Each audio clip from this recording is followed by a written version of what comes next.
जय हिंद साथियों, आपका नालंदा आईएएस एकेडमी के यूट्यूब चैनल पर एक वीडियो आप सभी लोग मेरी देख चुके हैं। उसी के क्रम में आज दूसरी क्लास है जो आपको यूपीपी री एग्ज़ाम, यूपीएसआई और आने वाले ना जाने कितने समूह के एग्ज़ाम के लिए बहुत ज़्यादा यूज़फुल होने वाली है। बेटा यूपीपी री एग्ज़ाम होने वाला है, आप सबको पता है कि 6 महीने के भीतर री एग्ज़ाम होना है। तो उसी के संदर्भ में नालंदा आईएएस एकेडमी आप लोगों के लिए एक बैच लेकर के आ रही है 9 बजे से 1 तारीख से। वो बैच जो होगा एक कंबाइंड बैच होगा। सारे सब्जेक्ट उसमें एक सीरियल वाइज पढ़ाए जाएंगे। 2 जीएस की क्लास रहेंगी जिसमें एक करंट अफेयर्स भी होना है, स्टैटिक जीके भी होना है, मैथ, रीजनिंग, हिंदी, पर्टिकुलर साहब आपकी पूरी की पूरी क्लास चलती रहेंगी। ठीक साहब। अब जो क्लास है मैं चाहूँगा कि आप ज़्यादा से ज़्यादा उसमें जुड़ें क्योंकि आपके लिए बहुत ज़्यादा यूज़फुल वो क्लास होने वाली है। बैच में जल्दी से जल्दी आपको संपर्क करना नालंदा मैनेजमेंट से और इस बैच का जल्दी से जल्दी रजिस्ट्रेशन कराना क्योंकि लिमिटेड सीट रखने का हमने इस बार फैसला किया है। अब आज की क्लास पर हम चर्चा करेंगे। जो पहली क्लास थी वो आप सबने देखी है, तो उसी के क्रम में आज दूसरी क्लास है और दूसरी क्लास का पहला सवाल क्या है बेटा? पहला सवाल है क्षेत्रफल के हिसाब से विश्व की दूसरी सबसे बड़ी महाद्वीप कौन सी है? तो 4 महाद्वीप दी गई है। पहली महाद्वीप एशिया है। जैसे मैं इनका क्रम लिख दूं तो क्षेत्रफल की दृष्टि से सबसे बड़ी महाद्वीप बेटा एशिया है। एशिया के बाद दूसरी जो महाद्वीप आ गई उसका नाम बेटा अफ्रीका है। तीसरी महाद्वीप की बात की जाए तो तीसरी महाद्वीप उत्तरी अमेरिका है और चौथी महाद्वीप की बात की जाए तो चौथी जो है बेटा वो दक्षिणी अमेरिका है। और पांचवी महाद्वीप भी आपको पता होनी चाहिए। पांचवी महाद्वीप जो है उसका नाम बेटा अंटार्कटिका है। अंटार्कटिका। और छठी महाद्वीप बेटा यूरोप हो गई और सातवीं जो महाद्वीप आ गई उसका नाम है साहब आपका ऑस्ट्रेलिया। ठीक साहब। अगर एक सवाल मैंने ये भी पेपर में देखा है कि बताइए क्षेत्रफल की दृष्टि से सबसे छोटी महाद्वीप कौन सी है, तो ऑस्ट्रेलिया है, यूरोप नहीं है। इस बात को आप ध्यान रखिए। और दूसरी महाद्वीप कौन सी होगी? अफ्रीका। तो इसलिए इसका आंसर क्या हो जाएगा? अफ्रीका हो जाएगा। ठीक साहब। चलिए साहब अगले सवाल पे पूछें। अगला सवाल क्या है? अगला सवाल है बेटा गोपद ब्राह्मण। गोपद ब्राह्मण वैदिक साहित्य से एक सवाल है कि गोपद ब्राह्मण किस वेद से जुड़ा हुआ है? तो ये जो है बेटा किससे जुड़ा हुआ है? गोपद ब्राह्मण जो है वो बेटा अथर्ववेद से जुड़ा हुआ है। अथर्ववेद का साहब आपका ये ब्राह्मण ग्रंथ है। ठीक साहब। अब यहाँ पर 4 वेद दिए गए हैं। चारों वेदों से एक सवाल आता ही आता है पेपर में, तो थोड़ा सा मैं आपको इन वेदों के बारे में बता देता हूँ। उससे पहले जरा हमें को ये पता होना चाहिए कि वेद वेद असल में वेदों की रचना किसने की या संकलन किया तो क्या है वो जरा मैं समझा दूँ। अगर बेटा वेदों की बात की जाए तो वेद असल में वेदों को कहा जाता है श्रुति, क्योंकि इनका जो प्रचार हुआ है वो सुन सुन करके हुआ है। गुरु ने अपने शिष्यों को उपदेश दिए, फिर उनके शिष्यों पर उपदेश गए, फिर उनके शिष्यों पर उपदेश गए। इस तरीके से इनका प्रचार होता है। और प्रचार होने के बाद महाभारत काल में महर्षि वेद व्यास इनका संकलन कर देते हैं। इन सारे उपदेशों को एक जगह पर लिख देते हैं और उन्हीं लिखे गए ग्रंथों को साहब आपका वेद कहा गया है। तो हम कह सकते हैं कि वेदों के संकलनकर्ता किसको कहा जाएगा? तो वेदों के जो संकलनकर्ता हैं बेटा वो है साहब आपके महर्षि वेद व्यास। महर्षि वेद व्यास, मैंने महाभारत काल आपको बताया ही है कि महाभारत की भी रचना इन्होंने ही की थी बेटा। एक सवाल महर्षि वेद व्यास से और आता है, वो ये आता है कि इनका वास्तविक नाम क्या था? तो इनका जो वास्तविक नाम था वो था साहब आपका कृष्ण द्वैपायन। ठीक साहब। अगर वेदों की संख्या की बात की जाए तो वेदों की संख्या 4 है। सबसे पुराना जो वेद है, सबसे पुराना वेद है साहब आपका ऋग्वेद। और ऋग्वेद की अगर बात करें बेटा तो ऋग्वेद के अंदर दिया किया गया है, असल में इसके अंदर साहब आपका मंत्रों का उल्लेख है। मंत्रों का क्या है साहब? उल्लेख है। ध्यान रखेंगे मंत्रों का उल्लेख किसके अंदर दिया गया है साहब आपका? वो ऋग्वेद के अंदर दिया गया है। ऋग्वेद के बाद दूसरे वेद की बात की जाए तो यजुर्वेद है। इसके अंदर साहब आपके यज्ञ संबंधी नियम दिए गए हैं। यज्ञ संबंधी नियम जो है वो साहब आपके ऋग्वेद के अंदर है। सामवेद की बात की जाए तो सामवेद संगीत का जनक माना जाता है, तो इसको बेटा इसके अंदर संगीत का ज्ञान प्राप्त होता है। संगीत का उल्लेख इसके अंदर साहब आपका किया गया है। ठीक साहब। अच्छा, एक अथर्ववेद की बात और करें तो अथर्ववेद सबसे नया वेद है, सबसे आधुनिक वेद है। इसके अंदर साहब आपका जादू टोना दिया गया है, वशीकरण के ऊपर इसी पर चर्चा की गई है। और साथ के साथ एक और बात आप ध्यान रखेंगे, वो क्या रखना है बेटा? वो ये रखना है कि साहब आपका ज्योतिष जो है वो ज्योतिष का ज्ञान भी कौन सा वेद देता है साहब आपका? अथर्ववेद भी ज्योतिष का ज्ञान देता है। ठीक साहब। अच्छा, एक बात और समझेंगे, वो क्या होता है? वो ये है कि बेटा त्रिवेदी किसे कहा जाता है? त्रिवेदी। तो त्रिवेदी की अगर बात की जाए, त्रिवेदी की अगर बात की जाए, त्रिवेदरणीय भी इनको कह सकते हैं बेटा। त्रिवेदी की बात की जाए तो इसके अंदर 3 वेद रखे गए। ऋग्वेद को हटा दो, ऋग्वेद के अलावा जो 3 वेद बच गए उनको बेटा त्रिवेदी की श्रेणी दी गई है। ये क्योंकि उत्तर वैदिक काल में साहब आपके लिखे गए थे, इनका प्रचार जो शुरू हुआ था वो उत्तर वैदिक काल में हुआ था, इसलिए इनको त्रिवेदी की संज्ञा भी दी गई बेटा। ये त्रिवेदी के नाम से साहब आपके जाने जाते हैं। एक सवाल और आता है कि कौन सा वेद पूरी तरीके से ऋग्वेद पर आधारित है। ऋग्वेद पर कौन सा वेद साहब आपका आधारित है, ये आपको सवाल जो है कमेंट करके बताना है। कमेंट करके आप जरूर बताएंगे। इनको बेटा त्रिवेदरणीय भी कहा जाता है, त्रिवेदरणीय भी कहा जाता है, इसको ध्यान रखेंगे। त्रिवेदरणीय के नाम से भी साहब हमको इसको जानते हैं। ठीक साहब, तो ये वेदों से काफ़ी था। अगले किसी सवाल में पर्टिकुलर और भी कहीं जानकारी हम इसमें लेंगे, बस यहाँ से इतना ही सीमित रखते हैं। अगला सवाल आ गया। अगला सवाल क्या है बेटा, सप्तपाणि गुफा। बड़ी प्रसिद्ध सप्तपाणि गुफा है। इसके प्रसिद्ध होने का कारण क्या है, पहले ये हमें जानना जरूरी है, फिर हम इसके स्थान को भी देख लेंगे। असल में सप्तपाणि गुफा की अगर बात की जाए तो सप्तपाणि गुफा में पहली बौद्ध संगति का आयोजन किया गया था। अब पहली बौद्ध संगति होती क्या है, ये संगति होती क्या है बेटा, सम्मेलन को ही संगीति भी कहा जाता है।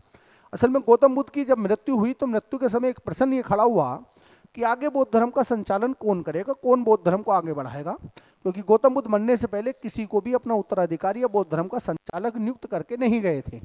तो इसी का फैसला करने के लिए, इसी पर निष्कर्ष निकालने के लिए ही पहली बौद्ध संगति का आयोजन किया गया और उसमें फैसला किया गया कि अब बौद्ध धर्म का आगे कोई संचालन नहीं करेगा। बौद्ध धर्म का संचालन करने के लिए 2 ग्रंथ लिखे जाएंगे, एक का नाम शुद्ध पिटक और दूसरे का नाम विनय पिटक, और यही साहब आपके बौद्ध धर्म को आगे लेकर के जाएंगे। ठीक साहब, तो अब 4 बौद्ध संगति हुई है, जिसमें से पहली सप्तपाणि गुफा में होती है और ये कहाँ पर स्थित है साहब आपकी, राजगृह में स्थित है। ध्यान रखेंगे, इस सवाल का आंसर क्या हो गया बेटा, राजगृह हो गया। जल्दी से एक बार हल्का सा ओवरऑल रिवाइज कर लेते हैं। तो अगर पहली बौद्ध संगति की बात की जाए तो गौतम बुद्ध की मृत्यु के वर्ष ही इसका आयोजन किया गया 483 BC में। और ये कहाँ पर होती है बेटा, ये होती है राजगृह में। और राजगृह की किस गुफा के अंदर आयोजित की गई थी, ये की गई थी बेटा सप्तपाणि गुफा में।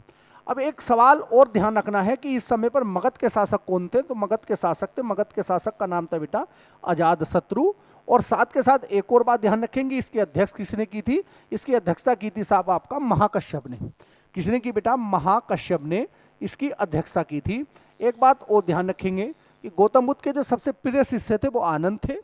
आनंद इस बौद्ध संगति में शामिल होते हैं, उपाली भी इसके अंदर शामिल हुए थे, दोनों शामिल हुए थे। आनंद ने शुद्ध पिटक लिखा और उपाली ने साहब आपका विनय पिटक का संकलन किया था। अब एक सवाल और आता है कि यार इसमें मगध के शासकों का नाम हमें क्यों याद करना पड़ता है। अब बेटा कहीं पर सम्मेलन बुलाया गया, कोई संगति बुलाएगी, तो उसमें बड़े पैमाने पर लोग इकट्ठा होंगे, और लोग इकट्ठा होंगे तो खर्च भी होगा, और खर्च का भैया पैसा चाहिए, और पैसा जो होता था उस समय में शासकों के पास होता था, इसलिए शासक का नाम भी हमें याद करना पड़ता है, क्योंकि जेब से पैसा इन्हीं के ही जाया करता था। ठीक साहब, दूसरी बौद्ध संगति जल्दी से जल्दी इसको रिवाइज कर लेते हैं। दूसरी बौद्ध संगति की अगर बात की जाए तो इसके जस्ट 100 साल पूरे होने के बाद, यानी कि गौतम बुद्ध की मृत्यु को 100 साल हुए थे, इस अवसर पर इसका आयोजन किया गया। और ये जो की गई थी ये कहाँ पर बुलाई गई बेटा, ये बुलाई गई थी साहब आपका वैशाली के बालूकाराम विहार में। वैशाली की एक गुफा थी, एक स्थान था जिसका नाम था बालूकाराम विहार। ध्यान रखेंगे। अच्छा एक बात और ध्यान रखिए, बालूकाराम विहार, बिहार किसे कहते हैं बेटा, बिहार ऐसे स्थान को कहते हैं जहाँ पर बौद्ध धर्म के भिक्षु और भिक्षुणी निवास करते हैं, तो उसको बिहार कहा जाता है। और इस समय पर जो शासक थे, शासक का नाम था बेटा कालाशोक, और अध्यक्ष जो बने थे बेटा सर्वकामी। सर्वकामी को अध्यक्ष बनाया गया था, ये भी बात ध्यान रखें। तीसरी बौद्ध संगति और देख लो बेटा। तीसरी बौद्ध संगति की अगर बात की जाए तो इस समय पर सम्राट अशोक का दबदबा हो चुका था, सम्राट अशोक बौद्ध धर्म में शामिल हो चुके थे। उनकी जो राजधानी हुआ करती थी वो साहब आपकी पाटलिपुत्र थी, और पाटलिपुत्र की एक गुफा थी, गुफा का नाम था अशोकाराम विहार। इस अशोकाराम विहार में बेटा इसका आयोजन किया गया, और मैंने आपको बता दिया कि इसकी अध्यक्षता किसने की होगी बेटा, सम्राट अशोक ने की थी। असल में अशोक की इच्छा थी कि वो सारे बौद्ध धर्म के विद्वानों से आकर के मिले, उनसे अपना परिचय बढ़ाए, इसी कारण से इसने इस बौद्ध संगति का आयोजन करवाया। तो सम्राट अशोक के समय में इस बौद्ध संगति का आयोजन किया गया, और अध्यक्षता जो करते हैं वो करते हैं साहब आपके मोगली पुत्र जो थे ये साहब इसकी अध्यक्षता करते हैं। असल में इनसे ही अशोक ने बौद्ध धर्म की दीक्षा भी प्राप्त की थी। ध्यान रखेंगे, उपगुप्त इनका वास्तविक नाम था, और इनको ही अध्यक्ष भी बनाया गया। अब बात करते हैं चौथी और आखिरी बौद्ध संगति जो मेन है वो होती है बेटा पहली शताब्दी में। पहली शताब्दी में साहब इसका आयोजन किया गया, पहली शताब्दी में इसका आयोजन होता है।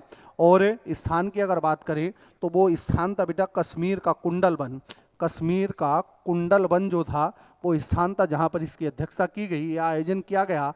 और इसके जो अध्यक्ष थे, अध्यक्ष कौन थे साहब आपके, कनिष्क थे। और सॉरी, शासक जो थे वो कनिष्क थे। और अध्यक्ष की बात की जाए तो दो व्यक्ति, एक वसुमित्र अध्यक्ष बने थे और उपाध्यक्ष भी बने थे साहब आपके, कौन, अश्वघोष को इसका उपाध्यक्ष बनाया गया था। तो आपके दिमाग में एक बात आएगी कि भैया अध्यक्ष और उपाध्यक्ष की आवश्यकता क्यों पड़ गई। असल में अश्वघोष के उस समय बौद्ध धर्म के सबसे बड़े विद्वान अश्वघोष थे, उनके गुरु का नाम वसुमित्र था। अध्यक्ष बनाने का न्योता जो था वो अध्यक्ष बनने का न्योता अश्वघोष के पास गया, मगर उन्होंने कहा कि मैं गुरु के रहते हुए अध्यक्षता नहीं कर सकता, तो इसीलिए गुरु वसुमित्र को अध्यक्ष बनाया गया और अश्वघोष को साहब इसका उपाध्यक्ष बनाया गया। तो चार बोध संगति आपकी हो गई। चारों का नाम जरूर ध्यान रखना, यूपीपी के लिए या किसी भी वनडे एग्जाम की नींव होती हैं। एक न एक सवाल साहब आपका देखने को यहाँ से मिलता ही है। स्क्रीनशॉट भी आप इसका ले सकते हैं, अगर किसी बच्चे के पास नोट्स नहीं लिखे हुए हैं तो वो इसका स्क्रीनशॉट भी ले सकता है। आगे बढ़ते हैं, अगले सवाल पे पहुँचते हैं। अगला सवाल है महाभारत। महाभारत देखो, अभी मैं आपको बता रहा था महर्षि वेद व्यास के बारे में, तो महर्षि वेद व्यास की एक बहुत अच्छा संकलन साहब आपका महाभारत भी है। तो महाभारत जो है मूलतः किस रूप से साहब आपकी जानी जाती है, तो महाभारत को मूल तौर पर क्या कहा जाता है, तो ये सवाल आ गया, बहुत सिंपल है। इसको क्या कहते हैं बेटा, जय संहिता कहते हैं। और महाभारत के अगर संकलनकर्ता आपसे पूछ ले तो सबको पता होना चाहिए बेटा, संकलनकर्ता कौन थे, वही जिन्होंने साहब आपका वेद लिखा, तो नाम था इनका महर्षि वेद व्यास, इसके बेटा संकलन करता रहे। ठीक साहब, एक बात और ध्यान रखेंगे कि इस महाभारत में साहब आपके 18 पर्व हैं। पर्व का मतलब क्या होता है, अध्याय। 18 पर्व हैं, तो उस 18 पर्व में से एक पर्व जरूर ध्यान रखेंगे जिसका नाम है भीष्म पर्व। और ये जो भीष्म पर्व है, इसी भीष्म पर्व में साहब आपका भगवत गीता का उल्लेख किया गया है। तो भगवत गीता जो है, ये भी कई बार सवाल आया कि भैया भगवत गीता लिखा किसने है, तो लिखा तो महर्षि वेद व्यास नहीं है, मगर इसके अंदर श्री कृष्ण के द्वारा अर्जुन को दिए गए उपदेश हैं इसके अंदर। ठीक साहब, अच्छा महाभारत से एक पॉइंट और हमें लेना पड़ेगा यहाँ पर हाथ के हाथ, वो सीखना जरूरी है और समझना भी बहुत ज़्यादा जरूरी है। वो असल में कहानी क्या है कि जब महाभारत है इसे समय समय पर लिखा गया। जब इसको महर्षि वेद व्यास ने लिखा तो इसके अंदर 8800 इसके अंदर श्लोक हुआ करते थे। और इसको जो नाम दिया गया था वो नाम दिया गया था बेटा जय संहिता। इसे क्या नाम दिया गया था साहब आपका, जय संहिता नाम दिया गया। समय पर इसके अंदर और भी कई श्लोक जुड़े और श्लोक जुड़ने पर इनकी संख्या बढ़कर के साहब आपकी 24,000 हो गई। जब 24,000 इनकी संख्या होगी तो इसको साहब आपका भारत कहने लगे। और आज वर्तमान समय में साहब इसकी संख्या 1,00,000 हो चुकी है। तो 1,00,000 होने पर इसको ही क्या नाम दिया गया साहब आपका, महाभारत। 1,00,000 होने पर इसको जो नाम दिया गया है वो महाभारत दिया गया है। ठीक साहब, मैं समझता हूँ कि बहुत मज़ेदार बात है, ध्यान रखें। अच्छा एक और बात हम यहाँ पर ध्यान रख सकते हैं, बड़ा महत्वपूर्ण सवाल है, वो बहुत ही महत्वपूर्ण सवाल है, कई बार पेपर में आया भी है कि ये जो महाभारत है बेटा, इस महाभारत का फारसी भाषा में भी रूपांतरण हुआ है। और फारसी भाषा में जो इसका रूपांतरण किया गया और रूपांतरण करने के बाद इसका जो नाम पड़ा वो नाम क्या पड़ा बेटा, रजनामा। क्या नाम पड़ा था इसका, रजनामा नाम पड़ा था। और इसको फारसी भाषा में बदलने वाले जो व्यक्ति थे इनका नाम था साहब आपका बदायूनी। क्या नाम था बेटा, बदायूनी। और बदायूनी से एक सवाल बहुत ज़बरदस्त आता है कि इनका जो जन्म हुआ था, असल में ये यूपी से संबंधित हैं, इनका जो जन्म हुआ था बेटा वो बदायूं में हुआ था। कहाँ पर हुआ था साहब आपका, बदायूं में हुआ था, तो इसलिए इनको बदायूनी भी कहा गया है। ठीक साहब, तो यूपी से साहब आपके ये जुड़े हुए। आगे बढ़ो, अगले सवाल में पहुँचे। अगले सवाल में पहुँचे बेटा, अगला सवाल क्या है, वो है किस अभिलेख से। अभिलेख से आ गया सवाल आपका। अभिलेख सम्राट अशोक के सबसे ज़्यादा अभिलेख प्राप्त हुए हैं बौद्ध धर्म का प्रचार करने के लिए, जगह जगह पर ये अभिलेख बनवाता है। तो सवाल था कि किस अभिलेख से ज्ञात होता है कि स्कंदगुप्त, स्कंदगुप्त की बात करें तो स्कंदगुप्त किस वंश का शासक हो गया बेटा, स्कंदगुप्त जो है गुप्त वंश का शासक है। ध्यान रखेंगे किस वंश का शासक है साहब आपका, गुप्त शासक था स्कंदगुप्त। स्कंदगुप्त गुप्त शासक था। अच्छा गुप्तों से एक बात ध्यान रखेंगे, मंदिरों के जन्मदाता इनको ही कहा जाता है, मंदिर निर्माण कला जन्मदाता, मंदिर निर्माण कला। असल में मंदिरों की जो शुरुआत हुई निर्माण की वो गुप्त काल से ही शुरुआत होती है। ठीक साहब, तो इनको जन्मदाता कहता है। और स्कंदगुप्त ने हूणों को पराजित किया था। असल में गुप्त वंश के समाप्त होने का सबसे महत्वपूर्ण कारण हूणों का भारत पर आक्रमण था। हूण एक मध्य एशिया की बर्बर जनजाति थी। जब इसने लगातार आक्रमण किए तो जिस कारण से गुप्त शासक कमजोर पड़ते चले गए और गुप्त साम्राज्य धीरे धीरे साहब आपका समाप्त हो गया। तो इसकी जो जानकारी है वो किससे मिलती है बेटा, वो मिलती है साहब आपका भीतरी स्तंभ लेख से। भीतरी स्तंभ लेख पड़ेगा कहाँ पर साहब आपका, उत्तर प्रदेश के गाजीपुर में। उत्तर प्रदेश के साहब आपके गाजीपुर में ये स्थित है, ध्यान रखेंगे। तो उत्तर प्रदेश के गाजीपुर से इसकी जानकारी मिलती है कि स्कंदगुप्त ने हूणों को हराया था, ठीक साहब। और हूणों को हराने की खुशी में इस स्कंदगुप्त के द्वारा एक उपाधि भी धारण की गई थी। वो जो उपाधि धारण की गई थी, उपाधि थी बेटा शक्रादित्य की। कौन सी उपाधि थी बेटा? शक्रादित्य की इसने उपाधि भी धारण की थी हूणों को हराने की खुशी में। और हूण थे कौन बेटा? हूण थे साहब आपके मध्य एशिया की एक बर्बर जनजाति, मध्य एशिया बर्बर जनजाति, ठीक साहब, बर्बर जनजाति, ठीक साहब, बर्बर जनजाति ये हुआ करती थी। बर्बर किसको कहेंगे? जो बड़े निर्दयी तौर पर लोगों की हत्या करे, उसको साहब आपका बर्बर कहा जाता है। वो बर्बर जनजाति से साहब आपके जुड़े हुए थे। अगले सवाल पर पहुंचते हैं बेटा। अगला सवाल क्या है? छठे नंबर का सवाल क्या है? भारत के राज्यों में उत्तर प्रदेश निम्नलिखित में से किन फसलों के उत्पादन में अग्रणी स्थान रखता है? पहला स्थान किस में रखता है? ये भी बहुत रिपीट होने वाला सवाल है, अक्सर पेपर में ये सवाल आता है। तो पहला हो गया गेहूं, आलू, मूंगफली। मूंगफली में नहीं है बेटा, उत्तर प्रदेश जो है वो मूंगफली में नंबर 1 नहीं है, तो यहाँ पर मूंगफली गलत है। गेहूं, आलू, गन्ना, हाँ यही एक ऑप्शन है जो साहब आपका जबरदस्त है, ठीक साहब। अगर आलू गन्ने में तो नंबर 1 है, मगर कपास में नहीं है। कपास में नंबर 1 जो आएगा वो कौन सा राज्य आएगा साहब आपका? गुजरात आ जाएगा। आलू, गन्ना, धान में नहीं है भैया। धान में कौन आएगा पहला राज्य साहब आपका? पश्चिम बंगाल आ जाएगा, ठीक। मूंगफली की बात की जाए तो मूंगफली गुजरात और राजस्थान वाले एरिया में ज़्यादा होगी, तो मूंगफली की बात कर लो तो पर्टिकुलर जो राज्य आता है नंबर 1 पर गुजरात आता है, मगर इन तीनों में नंबर 1 है उत्तर प्रदेश, ठीक साहब। आम उत्पादन में भी ध्यान रखेंगे, आम में भी नंबर 1 कौन सा राज्य है साहब आपका? यूपी। अच्छा, एक करंट अफेयर्स का बड़ा मजेदार सवाल है। दूध उत्पादन में, दूध में कभी राजस्थान का बोलबाला था, मगर राजस्थान को भी पछाड़ दिया है और उत्तर प्रदेश पहले स्थान पर पहुंच गया है। अगले सवाल में पूछिए। अगला सवाल क्या है? पंडित दीनदयाल उपाध्याय पशु चिकित्सा विज्ञान विश्वविद्यालय एवं गोरक्षा अनुसंधान संस्थान कहाँ पर स्थित है? तो ये बेटा मथुरा में स्थित है। कहाँ पर स्थित है? मथुरा में स्थित है, ध्यान रखेंगे। पंडित दीनदयाल उपाध्याय, ठीक साहब, बीजेपी के बड़े जनसंघ के कद्दावर नेता रहे हैं, तो इन्हीं के नाम पर बड़े पैमाने पर बीजेपी सरकार इनके नाम को प्रमोट कर रही है और इनके जगह जगह पर संस्थानों को नाम इनके नाम पर ही रखे जा रहे हैं। अगला सवाल है, उत्तर प्रदेश का कौन सा जनपद दशहरी आम के लिए सर्वोच्च है? तो दशहरी आम से एक बात जरूर ध्यान रखना, दशहरी आम जो है वो यूपी में जो सर्वाधिक होगा, वो यूपी में जो सर्वाधिक का मतलब मैक्सिमम है, तो मैक्सिमम जो होगा वो कहाँ पर होता है साहब आपका? वो होता है साहब आपका उत्तर प्रदेश के लखनऊ में, ठीक साहब, लखनऊ में। और लखनऊ का बड़ा प्रसिद्ध एक शहर है, स्थान है। स्थान कौन सा हो गया साहब आपका? मलिहाबाद। मलिहाबाद आम के लिए प्रसिद्ध है, ध्यान रखेंगे, मलिहाबाद, ठीक साहब। मलिहाबादी आम दशहरी बड़ी प्रसिद्ध है। अच्छा, अगर दशहरी की पर्टिकुलर बात आपसे वो पूछ ले तो दशहरी में भी आपको ध्यान रखना है, दशहरी का मैक्सिमम उत्पादन भी कौन सा राज्य करता है? उत्तर प्रदेश करता है पूरे भारत में दशहरी आम का।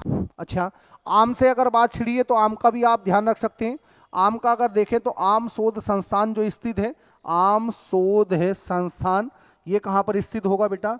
तो ये भी होगा साहब आपका कहाँ पर? मलिहाबाद में, या लखनऊ में कह सकता हूँ। तो लखनऊ में आम शोध संस्थान भी साहब आपका स्थित है। वैसे आम के उत्तर प्रदेश में आम जो है कई आम की वैरायटी बड़ी प्रसिद्ध है। जैसे एक आम बड़ा प्रसिद्ध है, आपने सुना ही होगा, लंगड़ा आम कहाँ का प्रसिद्ध है? तो ये बनारस का है बेटा। कहाँ का है साहब आपका? बनारस का है। दशहरी मैंने आपको बताई दी। अच्छा, चौसा भी बहुत आ जाता है, कई बार पेपर में आ जाता है। तो चौसा जो है वो हरदोई में है। कहाँ पर मिलेगा साहब आपका? हरदोई में मिल जाएगा, ठीक साहब। अच्छा, एक आम की प्रजाति और है सपेदा, जिसे कहते हैं सपेदा। तो सपेदा प्रजाति भी आपको कहाँ पर देखने को मिलती है बेटा? लखनऊ में देखने को मिल जाती है। अच्छा, एक प्रजाति और है जिसका नाम है रहटोल। रहटोल जो आम की प्रजाति है सहारनपुर में मिलेगी देखने को। कहाँ मिलेगी बेटा? सहारनपुर में साहब आपको आम की ये प्रजाति देखने को मिल जाएगी, ठीक साहब। तो इन आम की प्रजातियों को भी आप सभी लोग ध्यान रखिए, बहुत ज़बरदस्त सवाल आपका यहाँ से बन सकता है। एक सवाल कोई ना कोई री एग्जाम में आपको देखने को मिल सकता है। ये बात निश्चित मान लेना कि अगर कुछ बच्चे इस ख्वाब में बैठे हो कि जैसा पहला पेपर हुआ था ऐसा ही री एग्जाम में भी होगा, नहीं बेटा, थोड़ा बहुत लेवल जो है वो टफ होगा। लेवल पक्का है, निश्चित है, थोड़ा बहुत टफ होगा। रीजनिंग थोड़ी सी पिछली बार लेंदी थी, हो सकता है कि इस बार थोड़ी सी इजी करने की कोशिश हो, मगर हम ये मान के चलेंगे कि लेवल वही रखना है जो पहला वाला लेवल था, तो उसी लेवल को मेंटेन करने के लिए आपको प्रयास करना होगा। अगला सवाल बहुत ज़बरदस्त है। उत्तर प्रदेश में लोकायुक्त, पहले तो ये समझ लो लोकायुक्त बीमारी क्या है। असल में लोकायुक्त जो होता है एक प्रकार का अधिकारी है जो भ्रष्टाचार की जांच करता है, ये भ्रष्टाचार का जांच अधिकारी है। अब ये भ्रष्टाचार की जांच किसकी करता है? जितने भी सरकारी पदों पर बैठे अधिकारी या कर्मचारी हैं उनके भ्रष्टाचार की जांच करने के लिए इस लोकायुक्त की नियुक्ति की जाती है। लोकायुक्त का जो पद है वो पहले प्रशासनिक आयोग की रिपोर्ट के आधार पर किया गया था। पहले प्रशासनिक आयोग के अध्यक्ष मोरारजी देसाई थे, उनके सुझाव पर साहब आपका ये लोकायुक्त सृजित किया गया है। लोकायुक्त की बात करते हैं, उत्तर प्रदेश की अगर हम बात करते हैं, हम उत्तर प्रदेश को ही देखेंगे केवल, तो उत्तर प्रदेश में बेटा लोकायुक्त जो अधिनियम था, उत्तर प्रदेश में लोकायुक्त अधिनियम जो पारित हुआ है वो पारित हुआ था बेटा 1975 में। ठीक साहब, 1975 में अधिनियम पारित हुआ और इसके 2 साल के बाद 14 सितंबर सन 1977 में लोकायुक्त की बेटा नियुक्ति की गई। यानी कि पहले लोकायुक्त नियुक्त किए गए और पहले जो लोकायुक्त नियुक्त बनते बेटा उनका नाम था बिशंबर शरण दयाल। बिशंबर शरण दयाल जो थे वो पहले लोकायुक्त साहब आपके नियुक्त किए गए थे। अब अगली बात, एक और बात ध्यान रखनी है कि यहाँ पर कार्यकाल पूछ रहा है तो कार्यकाल को भी मैं बताऊंगा।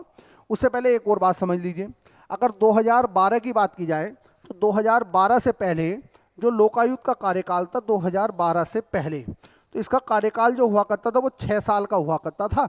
मगर अब इसका जो कार्यकाल है वो कार्यकाल बढ़ा दिया गया है और बढ़ा करके इसका कार्यकाल कर दिया गया 8 साल। तो लोकायुक्त का कार्यकाल कितना होगा बेटा? 8 साल का। एक सवाल और आपका पेपर में आ सकता है, वो सवाल ये आएगा कि भैया लोकायुक्त की नियुक्ति करता कौन है? तो लोकायुक्त की नियुक्ति जो करेगा वो बेटा राज्यपाल करेगा। ये तो सिंपल सी बात है, कौन करेगा? राज्यपाल करेगा। मगर आप सबको पता है कि राज्यपाल किसी न किसी की सलाह पर तो काम करेगा ही करेगा, तो इसको सलाह कौन देगा? तो इसको जो 2 सलाह हैं वो 2 व्यक्ति प्रदान करते हैं। एक करता है साहब आपका मुख्य न्यायाधीश, जो हमारी हाई कोर्ट हो गई उसका साहब आपका मुख्य न्यायाधीश इसको सलाह देगा, और दूसरा जो करेगा वो कौन करेगा साहब आपका? वो करता है विपक्ष का नेता, विपक्ष का नेता। तो इन दोनों की सलाह पर ये व्यक्ति राज्यपाल जो है वो साहब आपका किसी भी एक व्यक्ति को लोकायुक्त नियुक्त कर सकता है। उत्तर प्रदेश का अगर थोड़ा सा देख लें, उत्तर प्रदेश की अगर बात की जाए तो उत्तर प्रदेश के राज्यपाल आप सबको पता है, राज्यपाल है बेटा आनंदीबेन पटेल।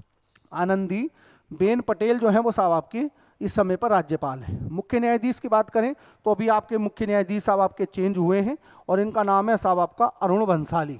अरुण भंसाली जो है वो अभी मुख्य न्यायाधीश इलाहाबाद हाई कोर्ट के बने हैं। और विपक्ष के नेता आप सबको पता है कौन है साहब आपके? अखिलेश यादव। ठीक साहब, अखिलेश यादव सपा की ओर से हैं, सपा के राष्ट्रीय अध्यक्ष भी हैं। तो ये मुख्य न्यायाधीश है इस समय पर। ठीक साहब, और लोकायुक्त वर्तमान समय में पूछ ले कि भैया जरा वर्तमान में भी लोकायुक्त आप लोग बता दो जरा, तो वर्तमान में जो है वो कौन है साहब आपके? संजय मिश्रा। संजय मिश्रा साहब आपके वर्तमान में लोकायुक्त हैं। ठीक साहब, समझ में आ गई होगी कहानी। एक सवाल भी यहाँ से बाहर नहीं जाने वाला है, बस पढ़ते रहो, मेहनत करते रहो बेटा। मैं गारंटेड बताता हूँ कि वनडे एग्जाम के जिस एग्जाम में भी बैठोगे वो सिलेक्शन लेकर जाओगे। कोई सा भी एग्जाम में जीएस बाहर नहीं जाने दूंगा, ये मैं आपको चैलेंज के साथ कहता हूँ। बस फॉलो करते रहो, जुड़े रहो, जुड़े रहो। बहुत बड़ी स्पेशलिस्ट हूँ मैं वनडे एग्जाम में, तो आप मान के चलिए जो बच्चे पुराने हैं वो मुझसे परिचित हैं, उनको पता है कि क्या सिस्टम है और क्या सिस्टम नहीं है। बांसखेड़ा अभिलेख इंपोर्टेंट है। बांसखेड़ा अभिलेख को बनवाने वाला जो शासक था वो हर्षवर्धन था। बांसखेड़ा अभिलेख इसने जो बनाया है वो जो प्राप्त हुआ वो कहाँ से हुआ बेटा? शाहजहानपुर से। शाहजहानपुर से साहब इसकी प्राप्ति हुई है। एक बात ध्यान रखेंगे, और ये जो है ये हर्ष की वंशावली की जानकारी देता है। हर्ष की क्या बताता है बेटा? वंशावली की जानकारी प्रदान करता है। वंशावली की जानकारी साहब आपका ये प्रदान करेगा। ठीक साहब, हर्ष की क्या देगा साहब आपका? ये वंशावली की जानकारी देता है। हर्ष की अगर बात की जाए तो हर्ष का वंश आपको पता होना चाहिए। इसका जो वंश था वो वंश था बेटा पुष्यभूति वंश। पुष्यभूति वंश, तो पुष्यभूति वंश था इसका। ठीक साहब, पुष्यभूति वंश से साहब आपका ये संबंधित था। ठीक, आगे बढ़ते हैं, अगले सवाल में पूछते हैं। अगला सवाल क्या है बेटा? अगला सवाल है सूची को मिलाना। सूची को मिलाना है, मगर बड़ा ही जबरदस्त सवाल है। स्टार लगा लो, स्टार लगा लो, बहुत ही इंपॉर्टेंट सवाल है। मैं क्लियर बता रहा हूं कि ऐसे सवाल पेपर में देखने को मिलते हैं। ठीक साहब, सवाल है कि निम्नलिखित स्थानों को कांग्रेस के जो अधिवेशन हैं इन अधिवेशनों को क्रम से व्यवस्थित करना है। तो पहले तो मैं आपको एक बात क्लियर कर दूं बेटा, अगर यूपी की बात की जाए तो यूपी में आज़ादी से पहले, यूपी में आज़ादी से पहले लिखना पड़ेगा बेटा, आज़ादी से पहले। स्पीड अगर बढ़ानी ना, स्पीड बढ़ानी तो जितना लिखोगे उतनी अच्छी प्रैक्टिस होगी। आज़ादी से पहले भैया कुल 9 अधिवेशन आयोजित किए गए थे।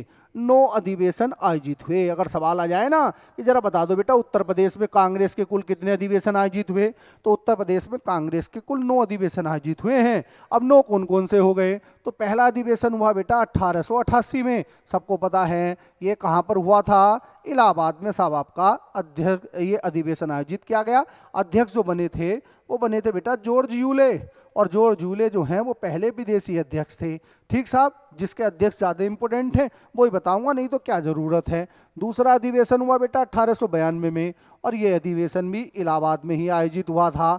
तीसरा अधिवेशन आपसे पूछ ले तो तीसरा हुआ था बेटा 1899 में, और ये अधिवेशन कहाँ पर आयोजित हुआ बेटा, ये हुआ था साहब आपका लखनऊ में आयोजित। ठीक साहब, चौथे अधिवेशन की बात करते हैं तो चौथा तो लिख लो, बड़ा इंपॉर्टेंट है। जो इंपॉर्टेंट है मैं उसमें जरा पेन भी बदल दूं, पेन बदल देता हूं बेटा, तो ये हुआ था 1905 में। 1905 का अधिवेशन कहाँ पर हुआ बेटा, बनारस में हुआ। इंपॉर्टेंट क्यों है, क्योंकि इसकी अध्यक्षता किसने की थी, गोपाल कृष्ण गोखले ने। और गोपाल कृष्ण गोखले कौन थे बेटा, महात्मा गांधी के राजनीतिक गुरु गोपाल कृष्ण गोखले हुआ करते थे। अगला अधिवेशन देख लो, अगला अधिवेशन कहाँ पर आयोजित हुआ, तो अगला हुआ बेटा 1910 में। 1910 में ये अधिवेशन कहाँ पर आयोजित हुआ, ये भी बेटा इलाहाबाद में ही होता है। अगले वाले पे तो बेटा चाहो तो अपने अपने सारे खून से लिख लेना, इतना ज़्यादा इंपॉर्टेंट है। वो है 1916 का अधिवेशन, कहाँ पर आयोजित होता है, लखनऊ में आयोजित होता है। अध्यक्षता कौन करते हैं बेटा, वो करते अंबिका चरण मजूमदार।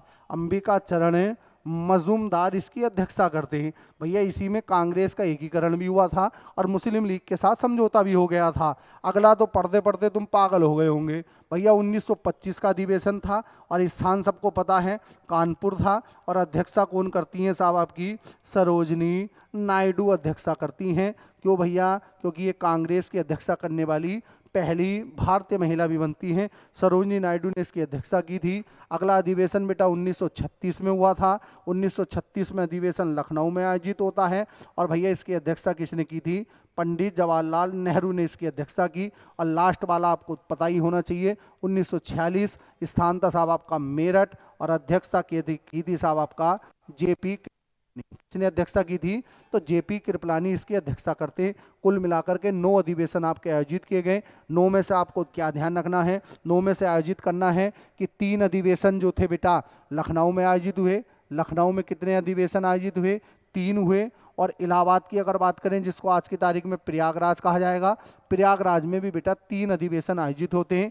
और एक अधिवेशन बनारस हो गया, एक कानपुर हो गया, और एक मेरठ हो गया। एक सवाल अब मिला लो, आंसर एकदम से मिल जाएगा। मेरठ में कब हुआ बेटा, 1916 में हुआ था। कानपुर में 1925 में हुआ था। लखनऊ में अधिवेशन साहब 1916 में हुआ।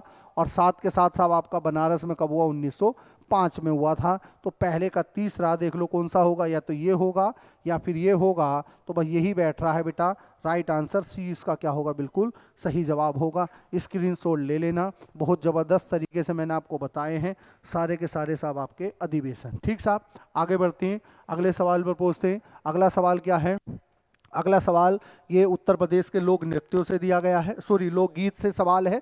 लोकगीत है, इन लोकगीतों को कब और कैसे गाया जाता है, लोकगीत कैसे कहते किसे हैं, जैसे जनता गाएगी, जनता, लोक माने जनता, गीत माने जनता के गीत। जैसे गांव में हमारे यहाँ कोई उत्सव होता है तो महिलाएं जो गीत गाती हैं वही लोकगीत हैं। तो कुछ क्षेत्र के विशेष लोकगीत होते हैं, तो इसको देख लेते हैं। ऐसे सवाल अगर बेटा कभी भी आपको आए पेपर में, तो हमेशा एक बात ध्यान रखेंगे कि जो आपको आता है पहले उसको आंसर में लगा लो। अगर आपने उसको आंसर में लगा लिया ना, तो आपको कोई समस्या महसूस नहीं होगी। देखो कैसे, अब जैसे इसमें से मान लो कि किसी भी बच्चों को कुछ नहीं पता, तो रसिया का जरूर पता होगा कि रसिया जो है वो साहब आपका ब्रज क्षेत्र का लोकगीत है। रसिया कहाँ का लोकगीत हो गया बेटा, रसिया जो है वो ब्रज क्षेत्र का साहब आपका लोकगीत हो गया। ठीक साहब, अब जो हमें पता है पहले ऑप्शन देख लो, सी का दूसरा देखो, इससे ही हो रहा है, हल तो इससे ही हो रहा है, मगर सारे लगा लेते हैं। चैती जो है वो साहब आपका मौसमी गीत है, बरसात के अवसर पर गाया जाता है। कजरी, कजरी तो बहुत ही इंपॉर्टेंट है, कई बार आता है, मिर्जापुर का है, ये विवाह के अवसर पर होगा और बरसात के ऋतु में इसको भी गाएंगे। सोहर जो है संस्कार गीत है, जब बच्चे का जन्म होता है तो जन्म के समय पर ये साहब आपके गीत गाए जाते हैं। तो इसका जो ए ऑप्शन है वो बिल्कुल क्या होगा, राइट होगा। मगर एक शब्द मैं यहाँ पर जरूर लिखूंगा, वो लिखूंगा बेटा कजरी। तो कजरी कहाँ का लोकगीत होगा साहब आपका? मिर्ज़ापुर का होगा। और एक सवाल और आता है, वो ये आता है कि बेटा कजरी महोत्सव कहाँ पर मनाया जाता है? तो कजरी महोत्सव भी आपका कहाँ पर आयोजित होगा बेटा? तो ये भी मिर्ज़ापुर में ही साहब आपका आयोजित होगा। ठीक साहब, ये भी आपको चीज़ें पता चल गई होंगी। ठीक, आगे बढ़ते हैं, अगले सवाल की ओर पहुँचते हैं। अगला सवाल क्या है? अगला सवाल है ये सवाल, अच्छा ये थोड़ा से में पिक्सल फट गए। ये पूछ रहा भारत का प्रमाणिक देशांतर क्या है? तो भारत का मुख्य देशांतर क्या है? तो भारत का मुख्य देशांतर मैं यहाँ लिख देता हूँ 82.5 पूर्वी देशांतर है। भारत जो है 82.5 पूर्वी देशांतर में स्थित है। यही भारत की मुख्य समय रेखा है। सवाल आ जाए कि मेन डेट लाइन क्या है साहब भारत की? तो यह है 82.5 पूर्वी देशांतर, ये भारत की मुख्य समय रेखा है। एक सवाल आता है कि मुख्य समय रेखा ये क्या होगी बेटा? मुख्य समय रेखा भारत की, विश्व की नहीं बेटा, भारत की मुख्य समय रेखा है ये मैं क्या लिख देता हूं, यहां पर लिख देता हूं भारत की मुख्य समय रेखा। मुख्य समय रेखा क्यों कह रहे हैं? क्योंकि भैया इसी के आधार पर हमारे देश में समय का निर्धारण होता है। अब इसकी अगर बात की जाए तो जो भारत की मुख्य समय रेखा है वो जो ग्रीनविच मीन टाइम है, यानी कि विश्व की मुख्य समय रेखा से या मुख्य समय रेखा से जो भैया विश्व की है, उसके आधार पर जो समय निर्धारण होता है उससे भारत का समय 5.5 घंटे क्या है साहब आपका आगे है। 5.5 घंटे क्या है साहब आपका आगे है।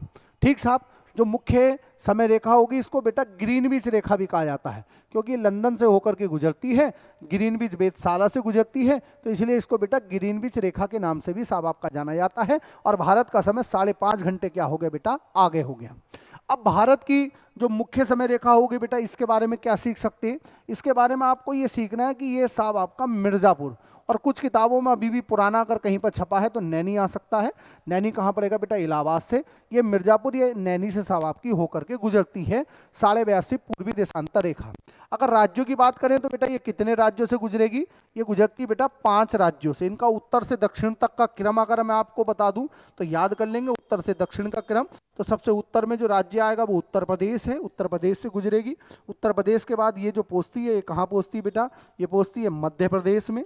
मध्य प्रदेश के बाद अगला जो राज्य आता है बेटा वो छत्तीसगढ़ है, और छत्तीसगढ़ के बाद अगला जो राज्य आ गया बेटा वो उड़ीसा है। एरो यहाँ लगा देते हैं, लिख यहाँ पर देता हूँ बेटा, उड़ीसा आ गया। उड़ीसा के बाद अगला जो राज्य आ गया बेटा, उड़ीसा के बाद लास्ट जो 5वां राज्य है वो कौन सा साहब आपका?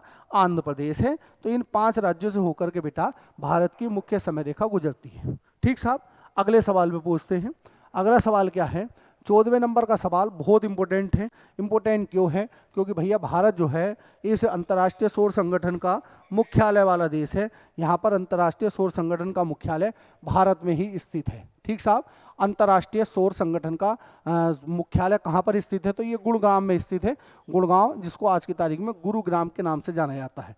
क्या कहते हैं बेटा? गुरुग्राम कहते हैं। हरियाणा में, हरियाणा में है बेसिकली, वैसे तो एनसीआर का हिस्सा है मगर हरियाणा में है। अच्छा, एक सवाल यहाँ से और मैं आप लोगों को बता देता हूँ, पहले अभी इस पर वापस लौटेंगे।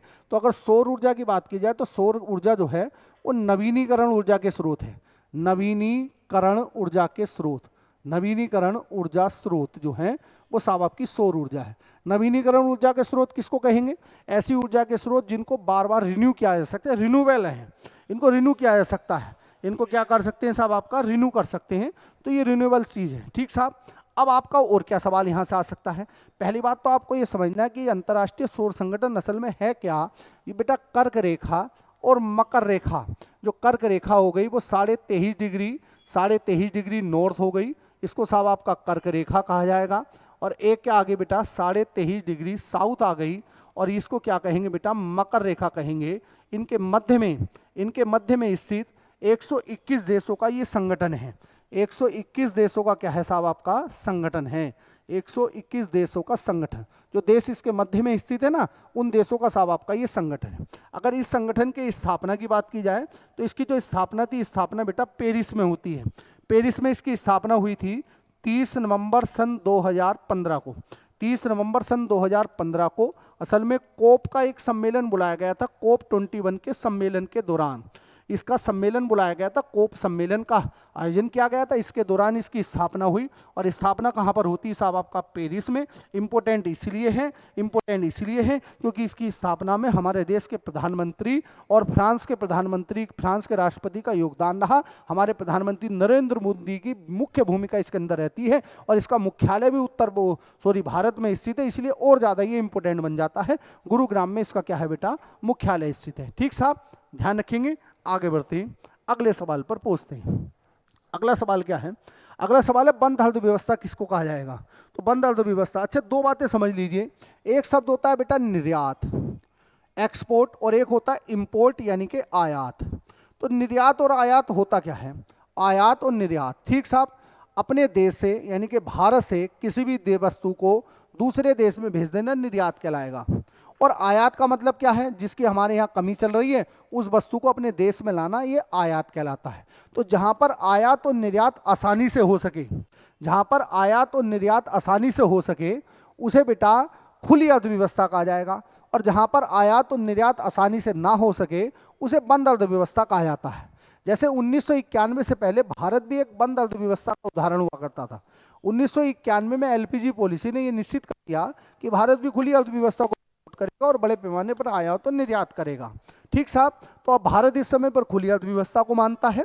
तो जहां पर आयात और निर्यात ना हो वो साहब आपकी बंद अर्थव्यवस्था होगी। और खुली मैंने आपको बता दिया, खुली अर्थव्यवस्था किसको कहेंगे भैया? जहां पर आसानी से आयात भी हो सके और साथ के साथ साहब आपका निर्यात भी हो सके, दोनों चीजें हो जाएं तो वो साहब आपका खुली अर्थव्यवस्था हो जाएगी। और जहां ना हो पाए वो बंद अर्थव्यवस्था है। आगे बढ़ते हैं, अगले सवाल पर पहुंचते हैं। अगला सवाल क्या है? अगला सवाल अकबरनामा। अकबरनामा बहुत इंपॉर्टेंट है। अकबरनामा है क्या बेटा? ये जो अकबरनामा है इसकी जो रचना की थी वो किसने की थी बेटा? अबू फजल ने की थी। अकबरनामा की रचना किसने की है साहब? आपका अबुल फजल ने की है, ध्यान रखेंगे। और ये अकबर की क्या है साहब? आपकी जीवनी है। अकबर की क्या है साहब? जीवनी है। अकबर की जीवनी, तो अकबर की जीवनी को बेटा अकबरनामा के नाम से जाना जाता है। अच्छा एक बात तो ध्यान रखना, इसे 3 भागों में विभाजित है। 3 भागों में क्या है साहब आपका? विभाजित। ये यूपीपी में सवाल आया है कि अकबरनामा कितने भागों में विभाजित है? ये 3 भागों में विभाजित है। इसकी भाषा अगर आपसे पूछ ले तो भाषा सबको पता होनी चाहिए। फारसी भाषा इसकी जो है वो है, और लेखक कौन है? अबुल फजल है। अबुल फजल की एक किताब वो ध्यान रखेंगे, इनकी किताब का नाम है आईने ए अकबरी। आईने ए अकबरी इनकी किताब का नाम होगी। ठीक साहब, एक लास्ट बात वो ध्यान रखेंगे इनसे, वो ये ध्यान रखना है कि अकबरनामा का अंग्रेजी भाषा में भी रूपांतरण हुआ है, और इसका अंग्रेजी भाषा में जो रूपांतरण किया गया है वो हेनरी बेवरीज के द्वारा किया गया है। तो हेनरी बेवरीज ने साहब इसका अंग्रेजी में रूपांतरण किया है। ठीक साहब, आगे बढ़ो, अगले सवाल पर पहुँचते हैं। तो मैं इसको हेनरी बेवरीज, ठीक साहब, अगले सवाल पर पूछिए। अगला सवाल क्या है? अगला सवाल है पोखरण। पोखरण में बम परीक्षण हुआ है। सबको पता है कि भारत परमाणु बम से संपन्न है। भारत में 2 बार परमाणु बम का परीक्षण हुआ है। पोखरण की अगर बात करें तो पोखरण जो पड़ेगा कहाँ पर स्थित है साहब? आपका राजस्थान में स्थित है। 2 बार परमाणु बम का परीक्षण हुआ। पहली बार जो परीक्षण होता है बेटा 18 मई सन 1974 को। प्रधानमंत्री की अगर बात करते हैं तो प्रधानमंत्री कौन थी साहब? प्रधानमंत्री थी साहब आपकी इंदिरा गांधी, उस समय पर प्रधानमंत्री हुआ करती थी। ठीक साहब, इंदिरा गांधी उस समय की पीएम थी, इनके समय में हुआ। दूसरा जो हुआ था 11 मई से 13 मई के बीच में असल में 11 मई तो 3 दिन ये काम चलता है। 11 से 13 मई 1998 की बात थी, और उस समय पर प्रधानमंत्री जो हुआ करते थे, प्रधानमंत्री सबको पता है कौन थे बेटा? अटल बिहारी वाजपेयी थे। अटल बिहारी वाजपेयी बीजेपी की सरकार थी और ये उस समय के प्रधानमंत्री हुआ करते थे। इनके समय में इसका परीक्षण किया गया। अच्छा, पहले वाले की बात करते हैं तो पहला वाला जो था उसको साहब आपका बुद्धा स्माइलिंग नाम दिया गया। बुद्धा स्माइलिंग के नाम से साहब इसका आयोजन होता है। बुद्धा स्माइलिंग के नाम से इसका आयोजन किया गया। और दूसरी बार जो हुआ था वो हुआ था साहब आपका ऑपरेशन शक्ति चलाया गया था। क्या चलाया गया था बेटा? ऑपरेशन शक्ति। ठीक साहब, ऑपरेशन शक्ति के नाम से इसका आयोजन किया गया था। ठीक साहब, अगले सवाल पे पूछते हैं। अगला सवाल क्या है? अगला सवाल है वंदे मातरम। वंदे मातरम ये इंडिगो नहीं है, इंडिका है बेटा। तो वंदे मातरम की किस पुस्तक में वंदे मातरम का उल्लेख किया गया? तो ये आनंद मठ में किया गया, आनंद मठ का हिस्सा था, ध्यान रखेंगे। और वंदे मातरम जो गीत बना था वो किस विद्रोह का बनता है बेटा? वो बनता है सन्यासी विद्रोह का। किस विद्रोह का बनता है साहब आपका? सन्यासी विद्रोह का साहब आपका ये उस समय पर ये साहब आपका प्रचलित हुआ करता था। कामायनी सबको पता है, जयशंकर प्रसाद की किताब है, जयशंकर प्रसाद, कामायनी जयशंकर प्रसाद की किताब होगी बेटा, जयशंकर प्रसाद। ठीक साहब। अच्छा, कादम्बरी की बात करें तो कादम्बरी किसने लिखी है? बाणभट्ट ने लिखी है, बाणभट्ट ने साहब आपका लिखी है। अगर आनंद मठ की बात करें तो आनंद मठ किसने लिखी है बेटा? बंकिम चंद्र चटर्जी ने लिखी है साहब आपकी। और इंडिका, ये इंडिका नहीं है, इंडिका है। इंडिका की अगर बात करेंगे तो इंडिका जो लिखी है वो किसने लिखी साहब आपका? मेगास्थनीज ने लिखी है। और मेगास्थनीज होता सेल्यूकस निकेटर का कौन था साहब आपका? राजदूत या उसका सेनापति हुआ करता था। ठीक साहब, आगे बढ़ो, अगले सवाल में पूछो, अगले सवाल में पूछो। अगला सवाल क्या है? अगला सवाल है बेटा कि अच्छा, ये कुछ पुराने नगर दे रखे हैं, उत्तर प्रदेश के कुछ मध्यकालीन नगर हैं, इनका पुराना नाम क्या था ये पूछ रहा है। तो कोयल या कोल अलीगढ़ का नाम था, बिल्कुल ठीक है। महोत्सव नगर साहब महोबा को ही कहते थे। महोदा श्री कन्नौज को कहा करते थे। जेजाग भूति कौसाम्बी को नहीं कहते थे बेटा। जेजाग भूति कहा जाता था बुंदेलखंड को। किसको कहते थे बेटा? बुंदेलखंड को साहब आपका जेजाज भूति के नाम से जाना जाता था। बुंदेलखंड में यूपी के 7 जिले स्थित हैं। यूपी के कितने जिले हैं बुंदेलखंड में बेटा? यूपी के 7 जिले हैं। तो 7 जिले किस में स्थित हो गए साहब आपके? बुंदेलखंड में स्थित हो गए। ध्यान रखेंगे 7 जिले, जैसे झांसी हो गया, ललितपुर, जालौनी, ये सब जिले बुंदेलखंड का हिस्सा है। आगे बढ़ते हैं, अगले सवाल पूछते हैं। अगला सवाल है, उत्तर प्रदेश में कौन सा मेला हिंदू मुस्लिम एकता का साहब आपका प्रतीक है? नौचंदी, बिल्कुल नौचंदी ही है इसका आंसर। यहाँ पर हिंदू मुस्लिम साहब आपके जाते हैं बड़े पैमाने पर। आयोजन कहाँ पर होता है साहब आपका? मेरठ में इसका आयोजन होगा। बटेश्वर मेला आपको पता होना चाहिए, बड़ा ही प्रसिद्ध है साहब आपका, आगरा का है ये। और आगरा में ये जो है एक प्रकार का कैसा मेला है साहब आपका? पशु मेला है। बटेश्वर मेला कैसा हो गया? पशु मेला। एक सुलहकुल भी आता है, ये भी सुलहकुल भी आ जाता है कई बार। सुलहकुल मेला जो है ये साहब आपका आगरा में आयोजित होगा, और ये भी हिंदू मुस्लिम एकता का प्रतीक है। ठीक साहब, इसमें भी हिंदू मुस्लिम दोनों बढ़ चढ़ करके भाग लेते हैं। हिंदू व मुस्लिम एकता का प्रतीक। ठीक साहब, मुस्लिम एकता का प्रतीक, एकता का प्रतीक जो है वो ये है। ये बात आप ध्यान रखेंगे। ठीक साहब, आगे बढ़ते हैं। अच्छा, आज की क्लास का ये आखिरी सवाल है। इस सवाल को हम अगली किसी क्लास में ज़रूर लेंगे, तो बस इस सवाल को मैं होमवर्क के तौर पर आप लोगों को दे रहा हूँ। बच्चों, जो भी बच्चा वीडियो देखा करे लास्ट तक जरूर देखो, और वीडियो देखने के बाद जो आखिरी सवाल आपको होमवर्क के तौर पर दिया जाता है उसको आप कमेंट करके बताया करो। बहुत सारे बच्चे इसको कमेंट करके नहीं बताते हैं, तो आपको ये कमेंट करके ज़रूर बताना है। मिलते हैं फिर किसी ऐसी एक शानदार क्लास के साथ। आज की क्लास को यहीं पे समाप्त करेंगे। जय हिंद, जय भारत।